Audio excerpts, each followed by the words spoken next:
शंभुवाला है जग में दयालु।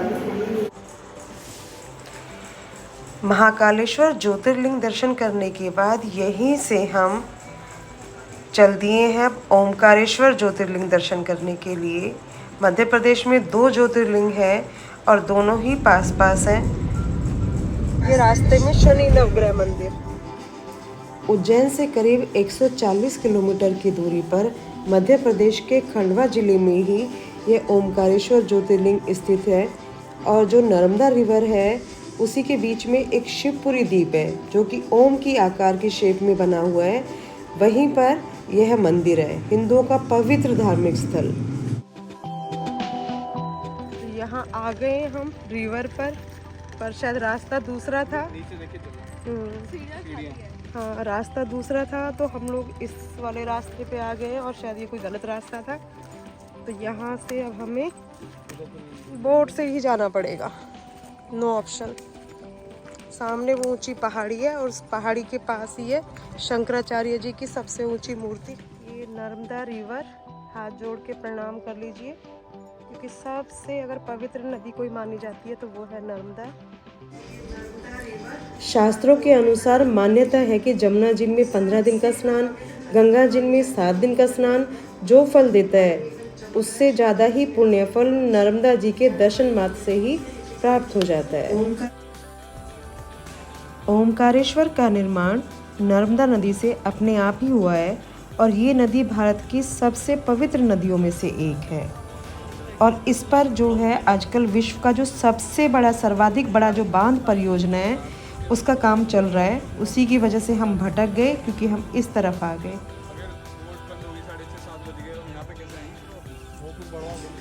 शाम का समय हो गया था तो यहाँ से जाना पॉसिबल नहीं था, इसलिए अब वापस हमें 40 किलोमीटर जाना पड़ेगा और जो मेन रास्ता है वहीं से दर्शन करने के लिए आएंगे। और जाते जाते कुछ फ़ोटो खिंचवा लेते हैं। तो पोपट हो गया। अब यहाँ से तो हमें जाना पड़ेगा वापस 40 किलोमीटर। ले लिए बेटा। तो ये जो रास्ता है, आगे हम बिल्कुल गलत रास्ते पे।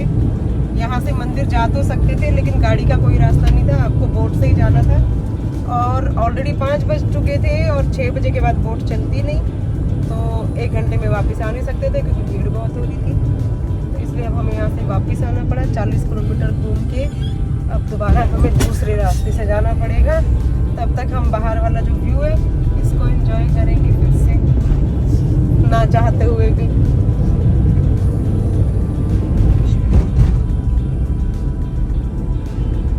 पहुंच गए हम ओमकारेश्वर ज्योतिर्लिंग।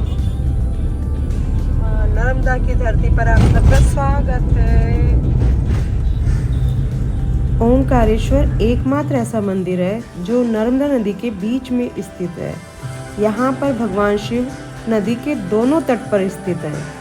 महादेव को यहाँ पर ममलेश्वर के रूप में भी पूजा जाता है और ओमकारेश्वर के रूप में भी। धार्मिक मान्यता के अनुसार ओमकारेश्वर ज्योतिर्लिंग के आसपास कुल 68 तीर्थ स्थित हैं और भगवान शिव यहाँ पर 33 करोड़ देवताओं के साथ विराजमान है। ये यहाँ पर एक पुल है, 2 पुल यहाँ पे बनाए हुए हैं, एक वहाँ दूर सामने और ये नया पुल बनाया हुआ है, झूला पुल इसको बोलते हैं। जैसे लक्ष्मण झूला ऋषिकेश में है, ऐसे ही यहाँ पे भी बनाया हुआ है, बहुत ही सुंदर।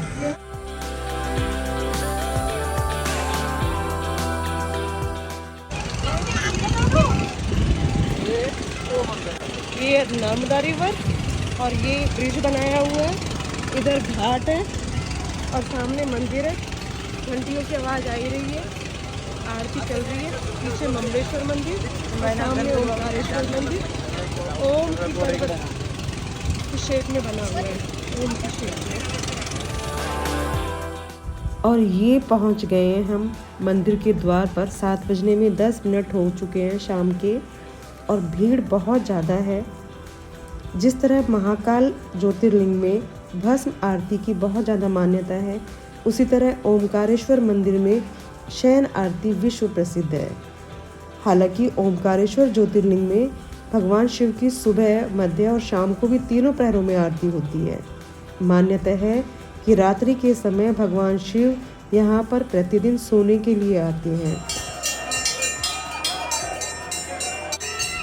मान्यता यह भी है कि इस मंदिर में महादेव माता पार्वती के साथ चौसर भी खेलते हैं। यही कारण है कि रात्रि के समय यहाँ पर जब सारी आरती और सब चीज़ें ख़त्म हो जाती हैं तो भगवान का जब श्रृंगार किया जाता है तो उसमें चौपड़ भी बिछाई जाती है। और आश्चर्यजनक तरीके से जिस मंदिर के भीतर रात के समय परिंदा भी पर नहीं मार पाता है, उसमें सुबह चौसर और उसके आसपास कुछ इस तरह से पासे बिखरे मिलते हैं जैसे रात्रि के समय उसे किसी ने खेला हो।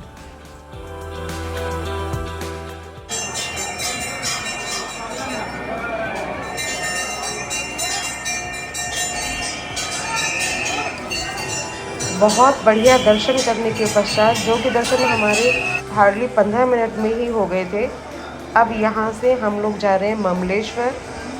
कहते हैं कि ओमकारेश्वर की यात्रा तभी पूरी मानी जाती है जब आप ममलेश्वर ज्योतिर्लिंग के भी दर्शन करें। माँ नर्मदा का तट, एक तरफ ममलेश्वर और एक तरफ ओमकारेश्वर। वहाँ देखो लंबी लंबी लाइनें जहाँ से भी हम दर्शन करके आए हैं। और ऊपर अगर देखेंगे शीर्ष पर चमकती हुई शंकराचार्य जी की 108 फुट ऊंची प्रतिमा, एकात्म धाम यहाँ पर बना है। एकात्म धाम।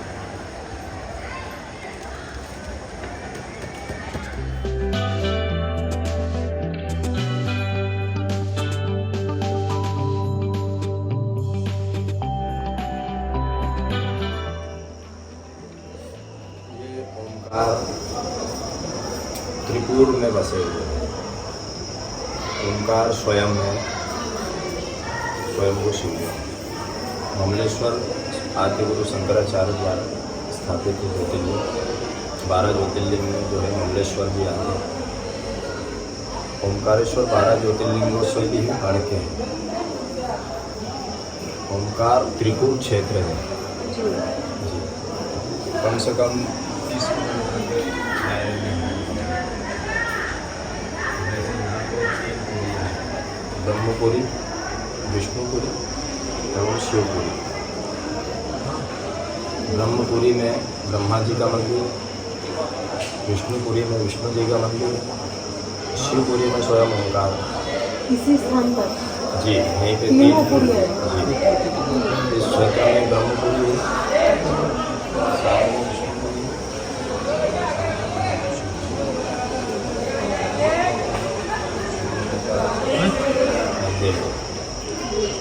दूसरी बात, राजा मानधाता जो थे राम जी के पूर्वज, उन्होंने यहाँ पे जी जी ओंकारेश्वर मंदिर, अच्छा वो राम जी के पूर्वज जी, तो उन्होंने यहाँ पे तपस्या सती भगवान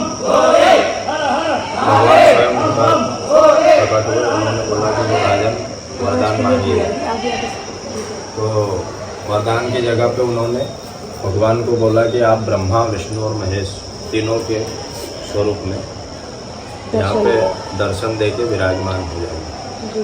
तो भगवान ने उसी समय तथास्तु बोल के राजन को प्रसन्न कर दिया और ओम के आकार में यहाँ पे भगवान स्वयं महादेव स्वयं वो ओम जो है वो पर्वत है या फिर वो 3 पुलिया जो है वो है? ये जो ओमकार पर्वत है पूरा जी, इस पे जो राजा मानधाता ने जिस पे तपस्या की है वो वैदुर्य मणि पर्वत है। वैदुर्य मणि पर्वत पे ओंकार स्वरूप तीनों ज्योति जो है, तीनों जो पुंज है, ब्रह्मा विष्णु महेश तीनों मिलके ओम की उपाधि हुई है। तो वो यहाँ पे तीनों मिलके ओम के आकार में विराजमान है जी। प्रणव, ओम है प्रणव। तो उस प्रकार यहाँ पे ओंकार विराजमान है। और इधर ममलेश्वर जी शंकराचार्य जी के द्वारा ज्योतिर्लिंग स्थापित किया गया। क्योंकि पूर्व में क्या होता था कि जब हमारे तीर्थ यात्री आते थे या जनता आती थी तो वो क्षेत्र पे महाकाली का मंदिर है, वहाँ पे महाकाली भक्षण कर लेती थी। वहाँ जो भी जाता था व्यक्ति उसका, तो फिर शंकराचार्य ने यहाँ पे आके क्लिक किया पूरा और ममलेश्वर हमारे तीर्थ यात्री जनता के लिए मंडलेश्वर जो है स्थापित किए ज्योतिर्लिंग के लिए ये महिमा है। और माँ नर्मदा जी अमरकंटक से निकल के यहाँ ओंकार में होते हुए खंबात की खाड़ी में जाके मिल जाती है। और माँ नर्मदा एकमात्र ऐसी नदी है जो उल्टी बहती है। जी। और पता हाँ जी भाई ओम नमो नमः। ये क्या हुआ है कि यहाँ पे आद्य गुरु गोविंद पादाचार्य जो थे शंकराचार्य जी के गुरु जी थे, वो यहाँ पे आए थे और उन्होंने ही यहाँ पे जो भी किया है पूर्व में ज्योतिर्लिंग स्थापित भी उन्हीं के द्वारा है, सभी उन्हीं के द्वारा है। अपना मंदिर देखते हैं जी जो आपके मंदिर का इतना सुंदर है, बिल्कुल एकदम सामने नर्मदा जी भी और ओंकार। अभी नर्मदा जी आई थी, बाहर आई थी तो पूरा मंदिर के ऊपर था पानी। अभी जो ये पीछे 15 दिन पहले हाँ, अच्छा पूरा पूरा मंदिर पानी अंदर था जल के। तो पीछे डैम से पानी छोड़ दिया उसकी बहुत वजह से? बहुत तेजी से छोड़ा। तो फिर पूजा करने आएंगे पंडित जी? हाँ, सब हमारे यहाँ से ऊपर हमारा अखाड़ा है, वहाँ से चलती है। अच्छा अच्छा तो पानी जलमग्न था हाँ हाँ पूरा ओंकार। वो समय तो बिल्कुल बहुत खतरनाक है। हाँ तो बहुत बार आई थी ओंकारेश्वर में ही ज़्यादा जी, थी। जी, सबसे उज्जैन में उतरी नहीं थी, नहीं। यहाँ ज़्यादा थी। बहुत तगड़ा था। डैम तो यही तो है। बस हाँ, पास में पास में। बहुत तेजी से पानी छोड़ा था। बहुत उसका तेजी। बहाव बहुत तेज रहता है यहाँ पास में। ठेस लगती है एकदम। मंदिर से मंदिर के अंदर टूट जाता है। रोड फोड़ कितनी हुई है, सब दुकानें उलट पलट वो लोग भी थी? अच्छा मंगलेश्वर जी, पार्वती जी सामने है वहाँ पे। वहाँ तक पानी आ गया था? पार्वती माँ के वो तो बहुत ऊंचाई पे है। वो तो और भी ऊंचाई पे है। फिर अपने आप ही शांत हो गया। हाँ, तो ये ऐसा पहली बार हुआ या अक्सर होता रहता है? हर 8-10 साल में। होता है।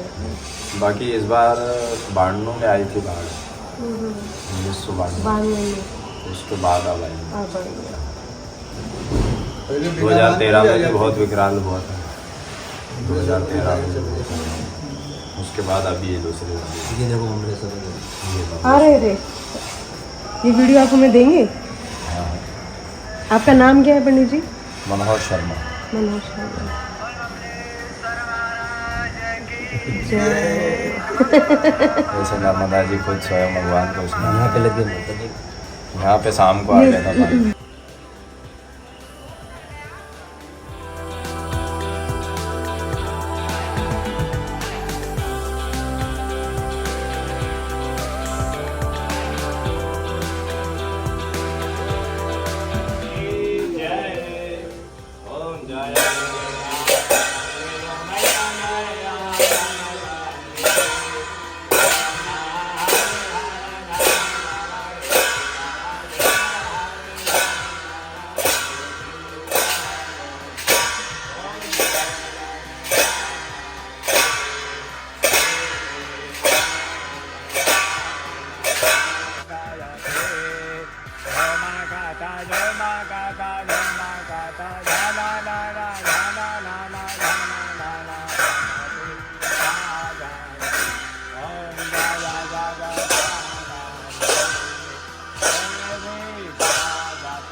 मंगलेश्वर ज्योतिर्लिंग।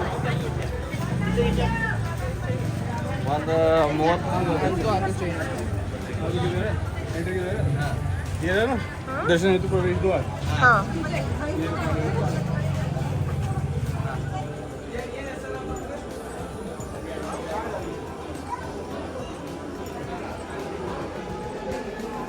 वरुण इधर हो रहे हैं दर्शन। घुमा के जाना है ना? अच्छा अच्छा अच्छा।